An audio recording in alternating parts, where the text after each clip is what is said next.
من جديد إيران تسقط طائرة أمريكية وأنباء عن اشتعال الأزمة بين الجانبين. في بيان لها أكدت وزارة الدفاع الأمريكية سقوط طائرة مسيرة تابعة لها بعد أن أعلنت إيران أنها أسقطت طائرة مسيرة أجنبية اليوم.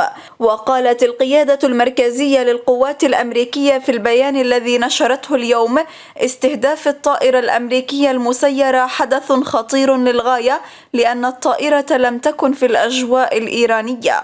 وتفحص إيران حاليا حطام طائرة أمريكية مسيرة تقول إنها أسقطتها بعد دخولها مجالها الجوي.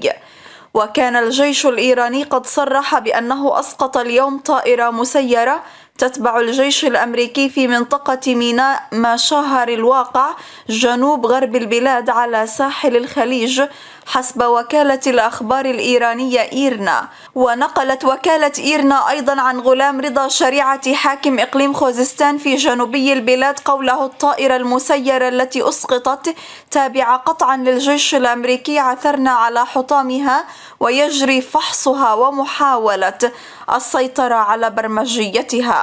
ونشرت وكالة الأنباء الإيرانية أيضا تصريحا لقائد قوات الدفاع الجوي الإيرانية علي رضا صباحي قال فيه: كان رد فعل حازم تجاه طائرة أمريكية مسيرة تحلق بشكل عدائي قبل أن تصل إلى مواقع حساسة في البلاد.